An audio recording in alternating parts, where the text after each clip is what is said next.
गौरी पते नमः, श्री लक्ष्मी पते नमः, श्री सची पुरंदराय नमः, श्री गुरुवे नमः। मातृ पितृ चरण कमलोभ्याम नमः, ग्राम देवताभ्याम नमः, स्थान देवताभ्याम नमः। गजाननं भूतगणादिसेवितं कपित्थजम्बूफलचारुभक्षणम् उमासुतं शोकविनाशकारकं नमामि विघ्नेश्वरपादपङ्कजं। वक्रतुण्ड महाकाय सूर्यकोटिसम्प्रभ निर्विघ्नं कुरु देव मे सर्वकार्येषु सर्वदा।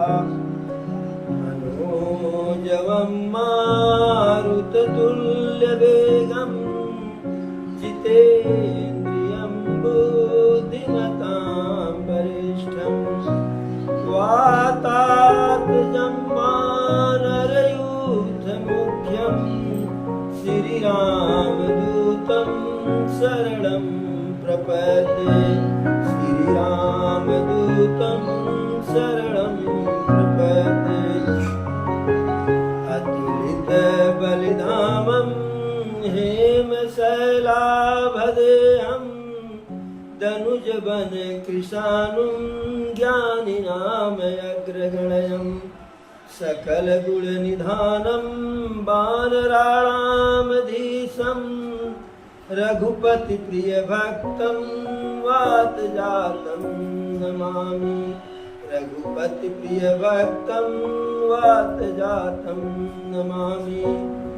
श्री गुरुचरण सरोज रज निजमन मुकुर सुधार। वरनहु रघुबर विमल जस जोदायक फलचार। बुद्धिहीन तन जानिके सुमिरहु पवन कुमार। बल बुद्धि विद्या देहु मोहि हरहु कलेश विकार। कल की कथा में हम लोग कथा का गायन और श्रवण किए, जिसमें यह देखे कि किस प्रकार से रावण मारीच की सहायता से छल करके माता जानकी का हरण कर लेता है।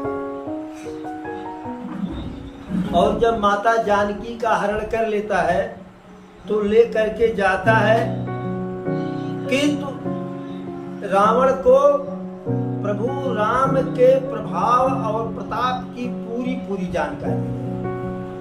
उसे पूर्ण रूप से पता है, क्योंकि जैसे ही एक तो जनक जी के यहाँ जब सीता जी का स्वयंवर था, उसमें भी रावण गया था। तो शिव जी के धनुष के एक कार्नर पे, एक कोने पे ब्रह्म लिपि में लिखा हुआ था, ब्रह्म भाषा में, कि इस धनुष को जो तोड़ेगा उसका वनवास होगा। दूसरी बात लिखी थी कि उसके पिता का मरण हो जाएगा। जो धनुष तोड़ेगा उसका वनवास हो जाएगा और उसके पिता का मरण हो जाएगा। तो रावण और प्रभु राम के अतिरिक्त तो उस भाषा को वहां कोई पढ़ने वाला था नहीं। इस कारण से जो भी राजा थे, अभिमानी, कामी, दंभी, वह धनुष पे जो लिखी हुई भाषा उसे पढ़ नहीं पाए। उनको लगा कि कोई धनुष पर यह जो है नक्काशी किया हुआ है। रावण पढ़ लिया तो धनुष तोड़ने की किनारे। अब सोचा कि इस धनुष को या तो मैं तोड़ सकता हूँ तो मैं तोड़ नहीं रहा हूं। जरा यहाँ जितने राजा राजकुमार आए हैं, हम अध्ययन करें कि जब धनुष पर यह लिखा है कि इसे जो तोड़ेंगे उनका वनवास होगा और उनके पिता का जो है मरण हो जाएगा, तो अगर कोई तोड़ने वाला होगा तो उसके लीलार पर भी यह बात लिखा होगा, उसके लीलार पर भी यह बात विधाता लिखे होंगे। और चूंकि ब्रह्म विद्या का ज्ञाता था रावण, वह पढ़ लेता। तो सोचा कि ऐसा तो कहीं नहीं कि कोई ऐसा आया ही नहीं है, जरा एक बार एक चक्कर लगा ले। तो बारी बारी से तो सबको नहीं देखना था। जैसे ओ नहार बीरवान के होत चिकन पार, तो रावण जैसा पराक्रमी, रावण जैसा विद्वान, तो उसे देखने में लग रहा था कि कौन कौन तोड़ सकता है, किसमें ऐसी क्षमता है। अब जैसे मान लीजिए कि कोई 1 कुंतल का बोरा उठाना, तो कोई बीमार आदमी, बूढ़ा आदमी, कमजोर आदमी, दुबला पतला से हम उम्मीद नहीं कर सकते हैं ना भाई। जो उस लायक होगा, स्वस्थ होगा, उसी से अंदाजा जाएगा कि यह कार्य कर सकते हैं कि नहीं कर सकते हैं। तो रावण भी इस चीज को देखा कि कौन इस लायक है, तो ऐसे लोगों को देखते हुए गया। तो राम के सामने से गुजरा तो उनके ललाट पर लिखा हुआ था। तो राम से बताए भी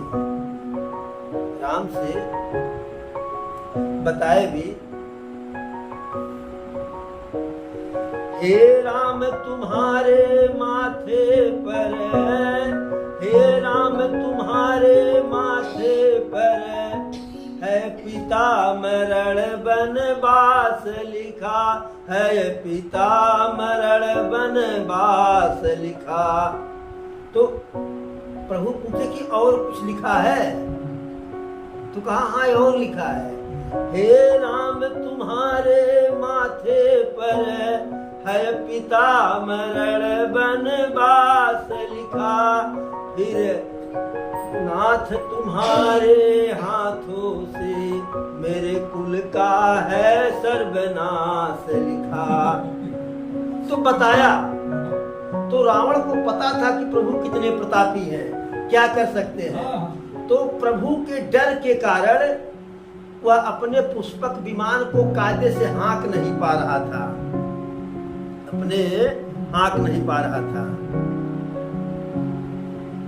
और जानकी जी को लेकर के जा रहा है, और जानकी जी विलाप कर रही है। अब विलाप क्या कर रही है? हा जग एक वीर रघुराया, के ही अपराध विसार उदाया, आरती हरन शरण सुखदायक, रघुकुल सरोज दिन नायक। कि हे प्रभु, एक ही तो आप वीर हैं पूरे संसार में, अब किस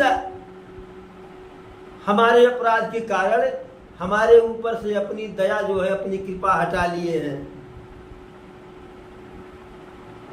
यदि हमने यह कहा कि सोने का मृग का शिकार करके लाइए, तो यदि उसमें कोई षड्यंत्र था, तो आप तो अंतर्जामी थे, त्रिकालदर्शी हैं, तो आप काहे ऐसा हमारे साथ किए? आरती हरन शरण सुखदायक, रघुकुल सरोज दिन नायक। अरे आप रघुकुल रूपी सरोवर में खिलने वाले जो है कमल के जो है, कमल के लिए सूर्य की तरह से है, और आरती हरन दुखियों का दुख को दूर करने वाले हैं, शरण सुखदायक, और जो आपके शरण में आता है उसको सुख देते हैं। अब ऐसी आपकी उपाधि है दीन दयाल विरुद्ध समभारी, और हरहु नाथ मम संकट भारी। प्रभु के भक्त कहते हैं कि हे प्रभु, आपकी जो बिरदावली है दीन दयाल, तो दीनों के ऊपर दया करने वाले हैं। और हरहु नाथ मम संकट भारी, जब दीनों के ऊपर दया करते हैं तो हमारे ऊपर भी जो संकट है उसको हर लीजिए, समाप्त कर दीजिए। तो सीता जी वही कह रही हैं कि आप शरण में आए हुए लोगों को सुख देते हैं, तो हम तो जनकपुरी से ही आपके शरण में हैं। यहाँ तक कि आप वनवास से आए तो भी आपका शरण हम नहीं छोड़े। सुख में आपके अधीन थे, दुख में भी आपके अधीन थे। फिर लक्ष्मण जी का नाम लेकर के विलाप करती है। हा लक्ष्मण तुम्हार नहीं दोषा, और सो फल पायो कीन्हु रोषा। ये लक्ष्मण, तुम्हारा तिल मात्र दोष नहीं था, और जो मैं अनायास तुम्हारे ऊपर क्रोध की, तुमसे नाराज हुई, तुम्हें मर्म वचन कही, उसका फल भली भांति पाई। और विधि विविध विलाप करति बय देहि, और भूरि कृपा प्रभु धूरि सनेहि। इस प्रकार से जो है अनेकों प्रकार से विलाप करती हैं और कहती हैं, हे प्रभु, कृपा तो बहुत आप करते हैं, कृपा तो आप हमारे ऊपर बहुत किए, लेकिन दूर से नहीं, लेकिन अब जो है आप हमसे बहुत दूर हो गए। कृपा तो बहुत किए, लेकिन अब आप हमसे दूर हो गए। फिर कहती हैं कि हमारी विपत्ति, हमारा दुख आपको कौन सुनाएगा। पुरोडास चेहरा सब खावा। कहती हैं, मोर विपत्ति प्रभु को सुनावा, पुरोडास चेहरा सब खावा। हमारे ऊपर जो विपत्ति आई है, यह कौन प्रभु को बताएगा कि लंका का राजा रावण हमको चुरा करके ले जा रहा है। और ये तो वैसे ही है जैसे यज्ञ के अनाज का जो है गधा खाने का सोच रहा हो। मैं कहाँ पवित्र, कहाँ यह अपवित्र, यह मुझे अपनाना चाह रहा है। इस प्रकार से सीता जी के विलाप को, रुदन को सुन करके सारे चराचर जो चर हैं, अचर हैं, सब दुखारी हो गए। लेकिन प्रभु जब वहां दंडक वन में पहुंचे, गोदावरी नदी के तट पर कुटिया बनाए, उसके पहले ही जो है, पहले प्रभु पंचवटी गए चित्रकूट में, उसके बाद जो है वहां दंडक गए। पहले प्रभु चित्रकूट गए, पंचवटी नहीं, चित्रकूट गए, यहाँ मंदाकिनी नदी के किनारे। फिर वहां से प्रभु गोदावरी नदी के तट पर पंचवटी को गए। तो अपनी कुटिया पंचवटी पर बनाने से पहले ही गीधराज से प्रभु अपनी मित्रता कर लिए थे। प्रभु तो प्रभु थे ही, लेकिन जो उनके सफलता का कारण था कि प्रभु जैसे जैसे आगे बढ़े तो हर दुखिया व्यक्ति को अपना मित्र बना लिया। यह बहुत बड़ी रणनीति थी प्रभु की, बहुत बड़ी रणनीति थी। इसको कूटनीति कहिए, अंग्रेजी में स्ट्रेटजी कहिए जो है। तो बहुत बड़ी जो है रणनीतिज्ञ प्रभु थे, कूटनीतिज्ञ थे। तो गीधराज को अपना जो है मित्र बना लिए। और जब गीधराज को अपना मित्र, जटायु को मित्र बना लिए, तो जब मित्रता में ही होता है ना कि हमारे आप में मित्रता है, हम आपका साथ देंगे, आप हमारा साथ दीजिएगा, यही मित्रता है। रही मन मीत सराहिए, और मिले हो तरंग दूर, और ज्यों जरदी हरदी तजय, और तजय सफेदी चूर। तो मित्रता में एक अलग रंग आ जाता है। जो रंग हमारा है, जो रंग आपका है, तो न हमारा रंग रहेगा न आपका रंग रहेगा। यानी कुछ आप अपना रंग बदलेंगे, कुछ हम अपना रंग बदलेंगे, एक नया रंग आता है। जैसे पान में जर्दा रहता है और चूना रहता है, कत्था और चूना। तो कत्था एकदम लाल नहीं रहता है ना, कत्था ही रहता है, और चूना सफेद रहता है।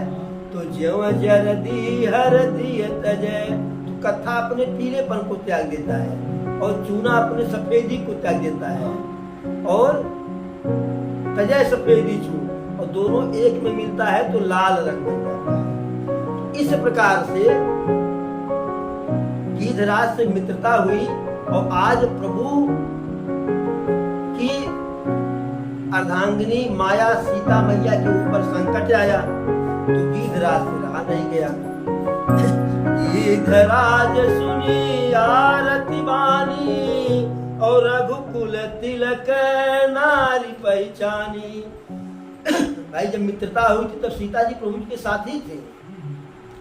तो जब सीता जी के करुण पुकार को, दीन पुकार को, विलाप को गीधराज सुने, तो उनको लगा कि यह रघुकुल तिलक जो प्रभु है श्री राम, उनकी नारी है, वही सीता मैया।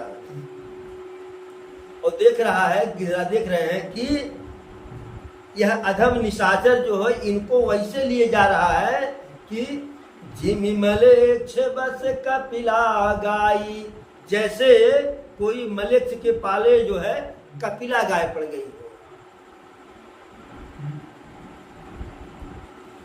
फिर गीधराज दंड बैठक किए और जानकी जी को सांत्वना दिए कि हे पुत्री, तुम दुख मत करो, रोना बंद करो, मैं अभी आ रहा हूं और इस राक्षस का जो है नाश कर दूंगा।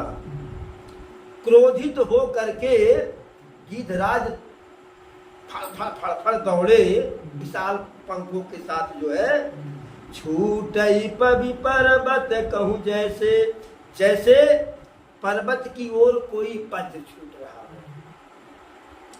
और रावण से कहे, अरे रे रे दुष्ट ठाढ़ किन होई, और निर्भय चलसी न जान सिमोई। हे दुष्ट, खड़े हो जाओ, रुक जाओ, तुम इस प्रकार से जा रहे हो निर्भय होकर के, बिना किसी डर के, क्या मुझे जानते नहीं हो? अब जैसे रावण आवाज की तरफ देखा जो है, तो आवत देखी कृतांत समाना, फिर 10 कंधर कर अनुमाना। ऐसा जोर की आवाज में जटायु गर्जना किए कि वह आवाज जो है रावण को ऐसे लगा कि हमारे तरफ यमराज आ रहा है, और घूम कर देखे तो अनुमान लगा रहे हैं कि कौन आ रहा है। तो उनको लग रहा है कि या तो मैनाक पर्वत है उड़ते हुए आ रहा है, और या पक्षियों के राजा गरुड़ जी है। तो फिर कहता है गरुड़ जी, तो गरुड़ जी और उनके स्वामी विष्णु जी दोनों ही मेरे पराक्रम से वाकिफ हैं, तो भला गरुड़ क्यों आ रहे हैं? क्योंकि रावण विष्णु से भी हल्का नहीं था। तो वह कह रहा है, मन में अंदाज लगा रहा कि गरुड़ के आने की तो कोई संभावना नहीं है, लग रहा मैनाक पर्वत ही है। और जाना जरठ जटायु येहा, मम कर तीरथ छाड़ी देहा। जब नजदीक पहुंच गए जटायु, तो रावण देखा ये तो वृद्ध गीधराज जटायु है, लगता है कि मेरे हाथ रूपी तीर्थ में यह जो अपना शरीर त्यागेगा, ऐसा जो है अनुमान किया। अरे सुनत गृध क्रोधातुर धावा, कह सुनु रावण मोर सिखावा। जैसे गीधराज से कहे कि गीधराज, लगता है कि तुम मेरी भुजाओं के द्वारा तुम्हारा नाश होगा, वध होगा, मृत्यु होगी। तैसे गीधराज जो एकदम क्रोधित होकर के दौड़े और कहे, हे रावण, बस खबरदार सुन लो, जानकी जी को यहीं छोड़ दो, इसी में तुम्हारी भलाई है, कुशल पूर्वक अपने घर जाओ, अन्यथा नाहि तयस होई है बहुबाहु, नहीं तो तुम्हारे जो 20 हाथ हैं एक में जुड़े हुए, यह 20 हाथ जो है अलग अलग 20 हो जाएंगे, यानी अनेकों बाह हो जाएगा, यानी भुजाएं कट जाएंगी। क्योंकि राम रोष पावक यति घोरा, होई है सकल सुलभ कुल तोरा। क्योंकि प्रभु राम का क्रोध अग्नि की तरह से जो है बिल्कुल जलाने वाला है, तेज है, और यदि ऐसा नहीं करोगे तो इस प्रभु के रोष क्रोध रूपी अग्निकुंड में तुम्हारे पूरे कुल खानदान का नाश हो जाएगा, भस्म होना पक्का है। अब रावण उत्तर नहीं दे रहा है, इतने में जटायु जी क्रोध करके एकदम उसके ऊपर पहुंच गए और अपने चोंच से, पंजे से उसके बालों को पकड़े, उसको गिरा दिए जो है, सीता जी को रख करके फिर वापस आए, चोंच से मार मार करके मूर्छित कर दिए। एक क्षण के लिए, एक दंड के लिए रावण को मूर्छा आ गई, लेकिन जब मूर्छा से उठा तो एकदम खिसिया गया, लजा गया और क्रोधित हुआ और अपना जो है कठिन तलवार जो है कृपाण निकाला और जटायु के पंखों को काट दिया। क्योंकि जटायु वयोवृद्ध थे और रावण युवा था, पराक्रमी था, त्रिकाल विजयी था। इस प्रकार से जैसे पंख कटा जो है तो जटायु जी धरती पर गिर पड़े और प्रभु राम के जो है अद्भुत करनी का सुमिरण करने लगे, जाप करने लगे। फिर रावण जो है सीता जी को पुनः रथ पर चढ़ा करके लेकर के जाने लगा, लेकिन उसके मन में भय बहुत बना हुआ है। सीता ही जाने चढ़ाई बहोरी और चला उताइल त्रासन थोरी, यानी रथ पर फिर से बैठाया, लेकर के जा रहा, लेकिन उसके हृदय में जो डर है, चिंता है, भय है, वह थोड़ा नहीं बहुत ज्यादा है। और सीता जी विलाप करते हुए जा रही हैं, व्याध विबस जनु मृगीय सभीता, मानो बाघ के बस में, बाघ बहेलिया के बस में मृगी फंस गई हो और विलाप कर रही हो। इस प्रकार से आगे जा रही हैं। फिर आगे ऋषमुख पर्वत पर बाल के भय से, बाल के त्रास से सुग्रीव जी अपने पूरे टोली के साथ रहते थे। भाई जब बाल सुग्रीव को निकाला तो जो उसमें से नीतिवान थे, धर्मवान थे, न्यायवान थे, वो सब सुग्रीव जी के साथ चले गए। लेकिन जो लोलुप थे, लालची थे, स्वार्थी थे, राज भोग उनको करना था, राज सुख लेना था, वो सब बाल के साथ हो गए। तो ऐसे वहाँ ऋषमुख पर्वत पर जो है वो सब बैठे हुए थे और हमेशा उन लोगों के मन में ये यही भय रहता था कि कहीं बाल कभी यहाँ आ न जाए। लेकिन बाल वहाँ जाता क्यों नहीं था ऋषमुख पर्वत पर? एक ऋषमुख नाम के ऋषि थे जो उसी पर्वत पर रहते थे। तो बाल शुरू से ही, भाई देखिए, बल आने पर जो व्यक्ति के अंदर अहंकार हो जाता है, धन बल दोनों आ जाए तो अहंकार है। तो बल था ही, बानर भालू का राजा था तो धन भी था, तो अहंकारी था बाल। तो जाता था जब ऋषि यज्ञ इत्यादि करते थे, पूजा पाठ करते थे, तो उसमें कुछ न कुछ, मैंने राक्षसी व्यवहार नहीं करता था, लेकिन एक लोटा पानी डाल देना, ऋषि जी के खोद देना, जगा देना, कान में हो कर देना इत्यादि काम। तो ऋषि को एक बार क्रोध आया, ऋषिमुख ऋषि को श्राप दे दिए कि बस खबरदार, अब इसके बाद इस पर्वत पर आओगे तो तुम्हारा शरीर खंड खंड हो जाएगा। उस भय से जो है बाली ऋषिमुख पर्वत पर नहीं जाता था। ये आगे की कथा में रामचरितमानस में मिलेगा। तो वहां बैठ करके सुग्रीव अपने मंत्री जामवंत इत्यादि के साथ मंत्रणा कर रहे थे कि कहीं बाली आ न जाए। उसी ऋषिमुख पर्वत के ऊपर से रावण अपने पुष्पक विमान को लेकर के जा रहा था। सीता जी को लगा कि यहाँ कुछ लोग हैं, तो अपने कुछ आभूषण और कुछ वस्त्रों को जो है वहां गिरा दी कि जैसे अगर प्रभु खोजेंगे तो यहाँ एक साक्ष्य मिलेगा कि ऐसे मैं गई हूँ, खोजने में सहायता मिल जाएगी। यही विधि सीतई सोलय गयऊ और बनय शोक महराखत भयऊ। इस प्रकार से सीता जी को लेकर के रावण गया और अपने लंका में अशोक वाटिका में उनको रखा।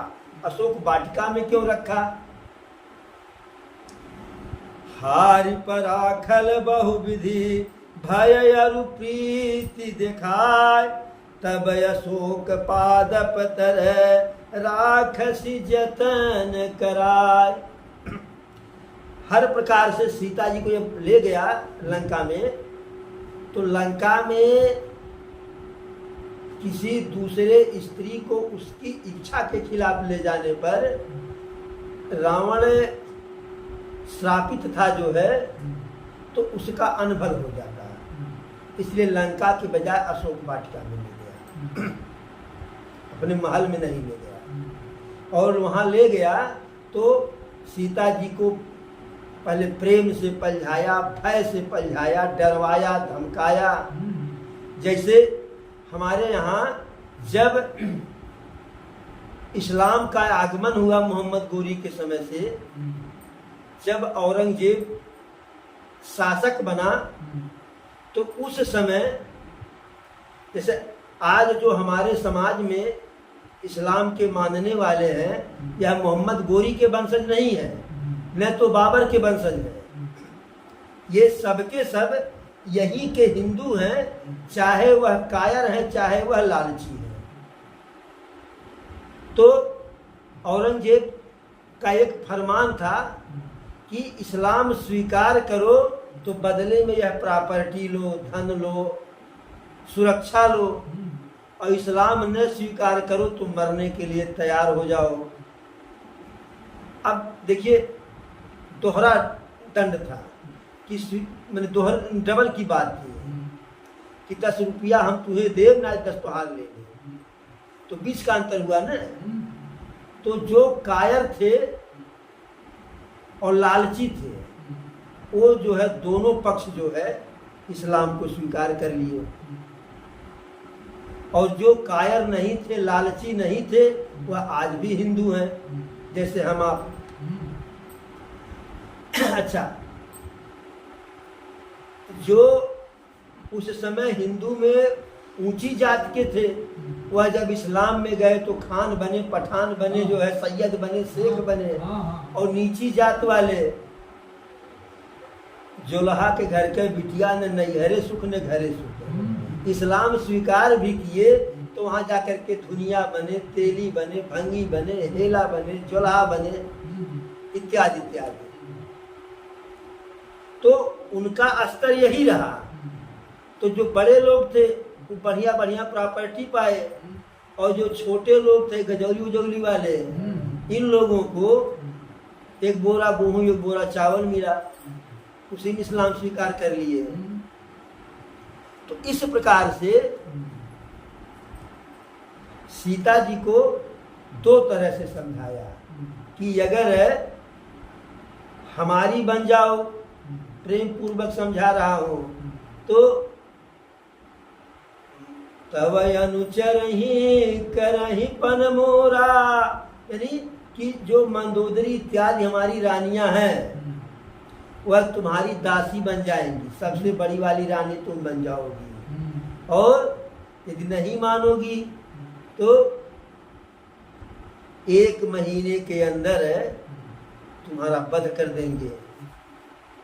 चूंकि अशोक वाटिका में भी रावण सीता जी के साथ जो है बलपूर्वक व्यभिचार नहीं कर सकता था, वहां भी उसे श्राप था कि यदि किसी परनारी के ऊपर जो है बलपूर्वक उसके ऊपर अधिकार जमाएगा, रावण जो है व्यभिचार करेगा, तो उसका जो है 10 सिर खंडित हो जाएगा।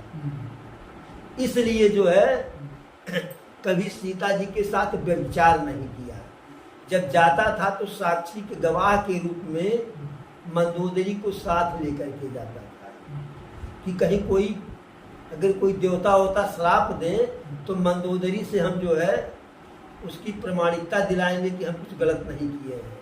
क्योंकि हमारे यहाँ हमारे शास्त्रों में 5 ऐसी महिलाएं हैं जिसमें से एक मंदोदरी भी है कि जो शादीशुदा होते हुए भी उनको हम कन्या मानते हैं, 5 कन्या कहते हैं। अहिल्या, मंदोदरी, कुंती, अनसुईया और द्रौपदी, यह 5 ऐसी हैं जो है जो शादीशुदा होते हुए भी जो है 5 कन्या है। तो उस कन्या को साथ में लेकर के जाता था रावण।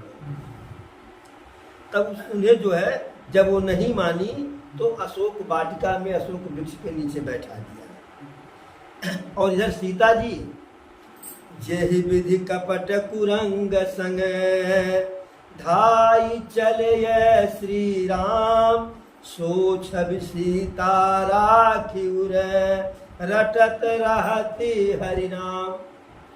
जिस वेश को कपटी मृग के पीछे जिस वेश को बना करके प्रभु चले थे दौड़ करके, उसी वेश को सीता जी अपने मन में बैठा करके राम राम का नाम जपती थी। अब इधर प्रभु मारीच का वध करके, या यूं कहिए कि सोने के हिरण का वध करके वापस आ रहे हैं और इधर से जो है लक्ष्मण जी को देख रहे हैं। अरे रघुपति आवत अनुज ही देखी, और बाहिज चिंता कीनी विसेखी, जनक सुता परी हरहु अकेली, अवायहु तात बचन मम पेली। अब इधर जब प्रभु लक्ष्मण जी को आते हुए देख रहे हैं तो बाहिज चिंता कीन विसेखी, बाहरी चिंता, अंदर से चिंता नहीं प्रभु को, दिखावटी चिंता किए कि लक्ष्मण जी को लगे कि भैया बहुत चिंतित है और पूरे समाज को लगे। और कहते क्या है, अरे जनक सुता परी हरहु अकेली, और आयहु तात बचन मम पेली। हे तात, हे लक्ष्मण, जानकी जी को अकेले छोड़ करके चले आए हो, मेरी बात को नहीं माने, मेरी अवज्ञा करके चले आए हो, तो इसका परिणाम अच्छा नहीं है। अरे निश्चर निकर फिर ही बन माही, और मम मन सीता आश्रम नाही। तो सीता जी तो आश्रम में नहीं रहेंगी, इसीलिए तो प्रभु पहले ही लीला कर दिए थे कि सुनहु प्राण प्रिय परम सुशीला, और मैं करी हम कुछ नर लीला। तो पहले कह दिए थे कि मैं नर लीला करूंगा और तब तक के लिए आप अग्नि में वास कीजिए। तो प्रभु तो जान ही रहे थे, लेकिन लक्ष्मण जी से कहे कि वन में मायावी राक्षस हमेशा घूमते रहते हैं, और अब मेरा ऐसा मन कह रहा है, ऊपर से कह रहे हैं, अंदर का तो मन कह ही रहा है सीता जी गई कि अब मेरा ऐसा मन कह रहा है कि मम मन सीता आश्रम नाही। जानकी अर्थात सीता जी आश्रम में है नहीं। जब ऐसा प्रभु कहे कि आयहु तात बचन मम पेली, यानी मेरी बात, मेरी आज्ञा को ठुकरा करके चले आए, और मम मन सीता आश्रम नहीं, और सीता जी आश्रम में नहीं है, हमको ऐसा लग रहा है।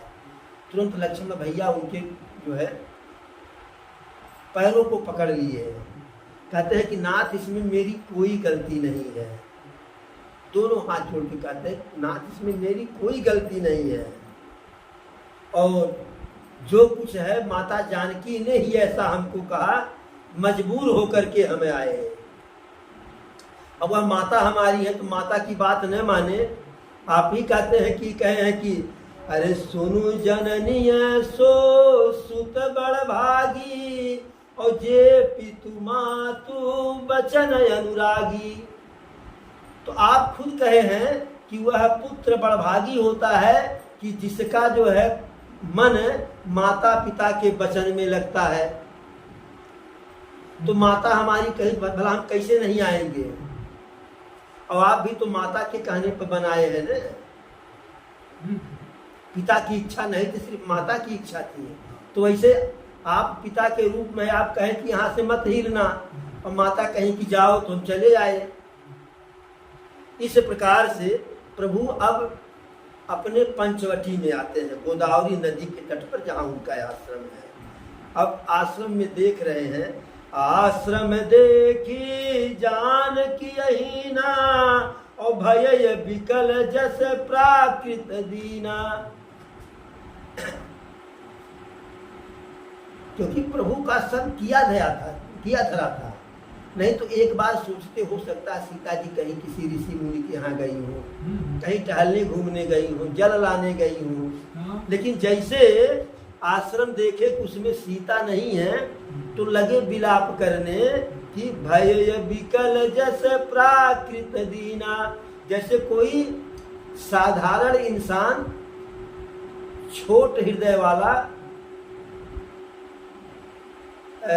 कम आत्मबल वाला तुरंत रोने लगता है, जिसके पास धैर्य नहीं होता है, वैसे प्रभु लगे जो है विलाप करने, विकल हो गए।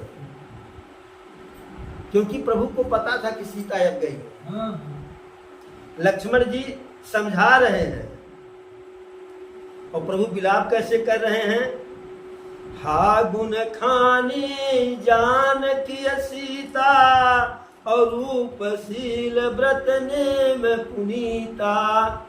कहते हैं कि हे सीता, तुम गुण की खान हो, और रूपशील व्रत नेम पुनीता। तुम्हारी सुंदरता, तुम्हारे कार्य, तुम्हारे नियम, तुम्हारे शील सब बहुत ही पुनीत है। नारद यही कहे थे। जब नारद जी बाद में मिले तो कहे प्रभु तब हम विवाह करना चाह रहे थे, आप रोक दिए थे। हमसे कहे कि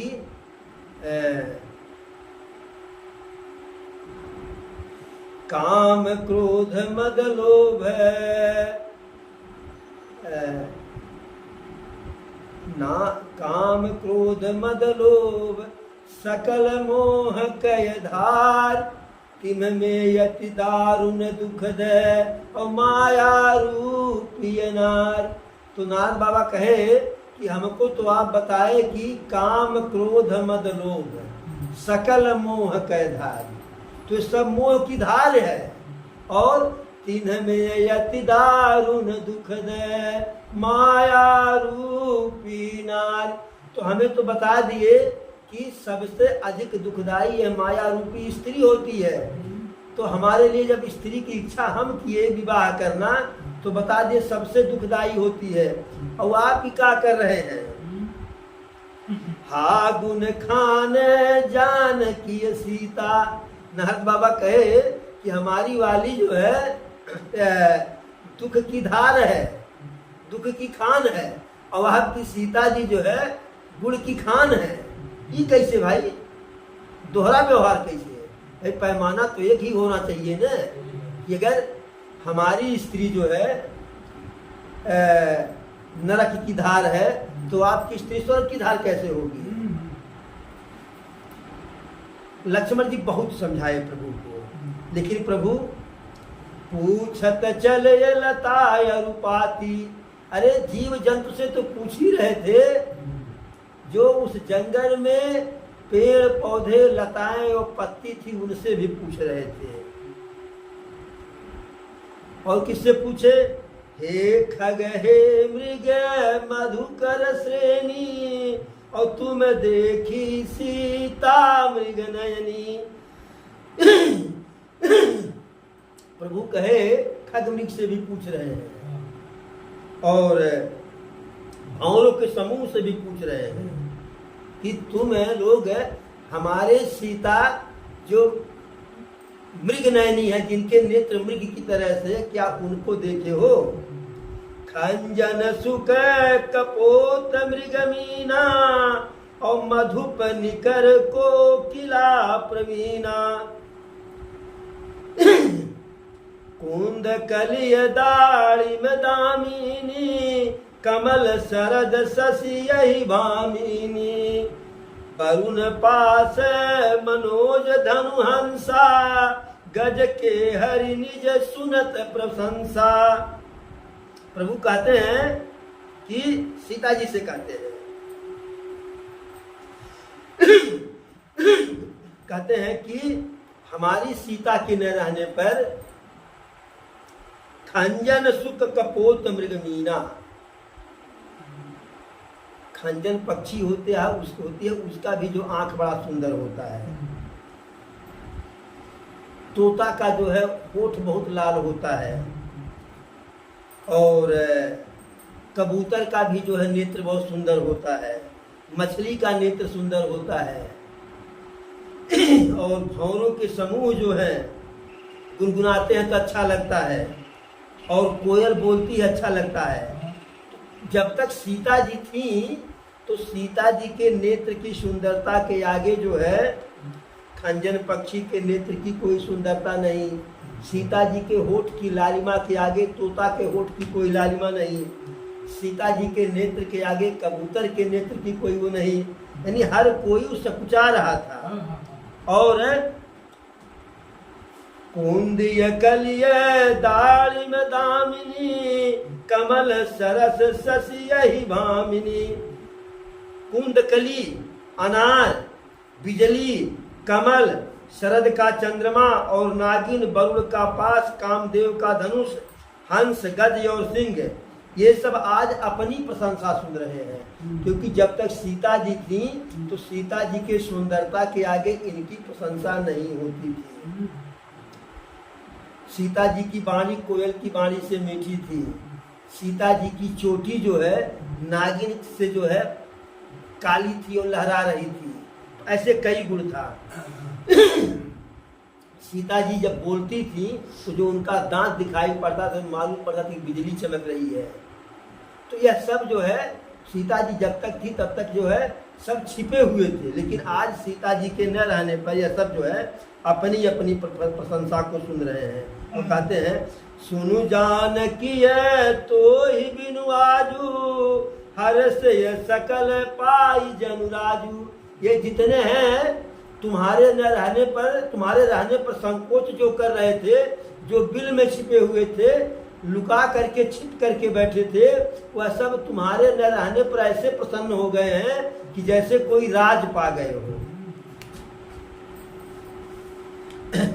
और किमि सही जात यनख तो ही पाई, और प्रिया बेगी प्रगट सिकस नाही। हे सीते, यह सब अत्याचार तुम कैसे देख रही हो? इन सब का अभिमान कैसे सह रही हो? तुम क्यों तत्काल आकर के यहाँ प्रकट नहीं हो जाती हो? तुरंत आ जाओ। इस प्रकार से प्रभु विलाप करते हुए खोजते हुए आगे बढ़ते हैं। लगता है कि जैसे कोई बहुत बड़ा विरही और कामी हो, कि स्त्री के विरह में वियोग में व्याकुल है और कामी है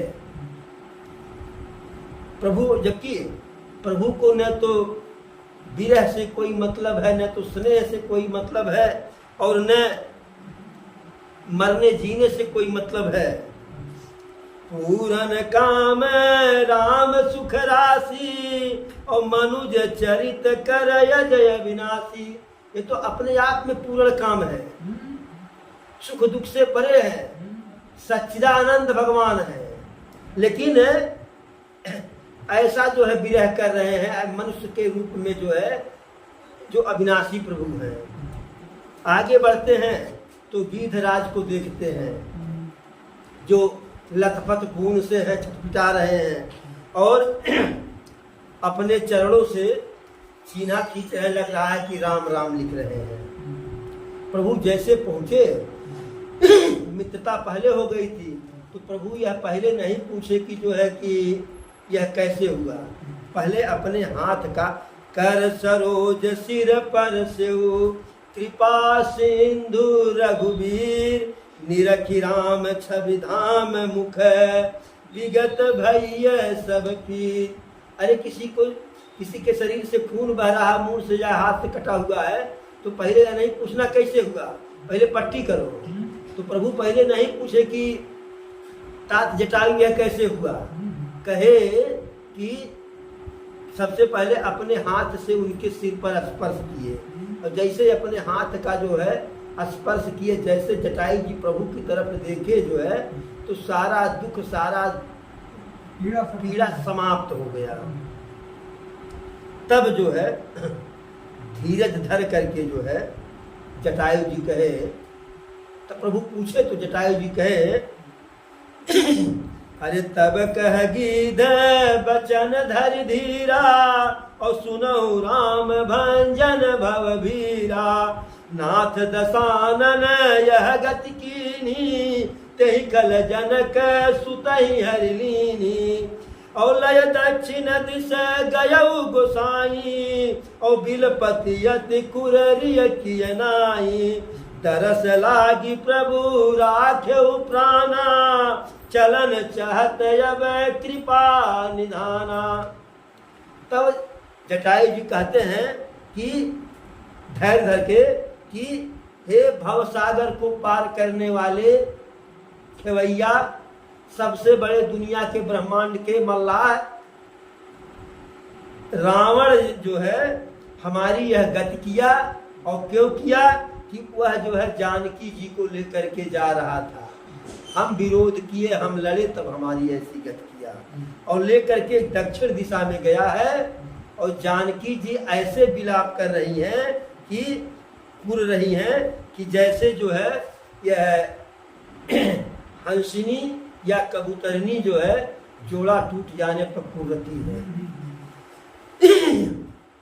तब प्रभु कहे, और तो फिर जटायु कहे कि प्रभु अब हम चलना चाह रहे हैं, यहाँ से दुनिया को विदा करना चाह रहे हैं, अब तुम्हारे हवाले वतन साथियों। ये हमारा जो रोल था प्रभु हम कर दिए, अब हम जाना चाह रहे हैं। ये तो चले गए होते, लेकिन आपके दर्शन के लिए प्राण को रोके रहते जो है। तो प्रभु कहाँ चूकने वाले हैं। प्रभु कहे, अरे राम कहा तनु राखहु ताता, और मुख मुस्काई कहिए तेहि बाता। तो प्रभु कहे कि हे तात, यदि आप चाहो तो आपके प्राणों को मैं रोक दूं, फिर से हरा भरा कर दूं, सब घाव ठीक हो जाएगा। तो जटायु जी मुस्कुरा करके कहे कि प्रभु, अरे मरते समय यदि आपका नाम किसी के मुख में आ जाए तो भवसागर पार कर लेता है, और अधम से अधम भवसागर पार कर लेता है। और मैं तो मान रहा हूँ अधम हूँ, लेकिन सो ममलोचन गोचर आगे, और आँखों दे नाथ के ही खागे। वही प्रभु जिनका नाम मात्र लेने से मृत्यु के समय मरणासन अवस्था में अधम से अधम व्यक्ति तर जाता है, मोक्ष को पा जाता है, वही प्रभु आप हमारे नेत्रों के हमारे सामने हो। अब बताओ भला मैं किस लिए अपने इस शरीर को रखूंगा, और क्या हमें चाहिए। तो नेत्रों में प्रभु के जल भर आया, प्रेम का, स्नेह का, दया का। और गिद्धराज को अपनी गति दिए, अर्थात उनको जो है मोक्ष दिए, वैकुंठ दिए। परहित बस जिन्ह के मन माही, और तिन्ह कहूँ जग दुर्लभ कछु नाही। तनु तजितात जाहु मम धामा, देव का तुम पूरन कामा। तो प्रभु कहते हैं गिरिराज से कि जो दूसरे का उपकार करते हैं, जिनके मन में दूसरे की भलाई की इच्छा होती है, उसके लिए कुछ दुर्लभ नहीं होता है। और आप बिना किसी पीड़ा के, होता है ना कि जन्मत मरत विषह दुखदाई, तो मृत्यु वाली पीड़ा आपको नहीं होगी। आप सामान्य तरीके से शरीर को त्यागिए और मेरे धाम को जाइए, और मैं तुम्हें दूं क्या। आप तो स्वयं जो है पूर्ण काम है, यानी हर कामना आपकी पूर्ण है। फिर प्रभु कहते हैं तात एक निहोरा और है, एक विनती आपसे है। तो जटायु कह रहे प्रभु आदेश दीजिए। विनती क्या, आदेश दीजिए। तो कहते हैं प्रभु, सीता हरण तात जनी कहु पिता सन जाय, जो मैं राम तय कुल सहित और कहीं जसानन जाय। कि हे तात, सीता का हरण हो गया है, इस बात को वहां वैकुंठ में जाकर, स्वर्ग में जाकर हमारे पिताजी से कदापि मत कहिएगा। जो मैं राम तय कुल सहित कहीं दसानन आय। यदि मैं राम हूं तो अपने पूरे खानदान के साथ वहीं जो है रावण जाएगा, और जाकर के तब हमारे पिताजी को बताएगा कि हे महाराज दशरथ जी, हमने आपके पुत्र वधु का हरण किया, तो बदले में आपके पुत्र ने हमारे संपूर्ण खानदान का सर्वनाश कर दिया। इतना एक निहोरा, इतने विनती है। एक बार बोलो प्रभु श्री रामचंद्र की जय, सच्चिदानंद भगवान की जय, चारों भैयन की, चारों मैयन की, हर हर महादेव।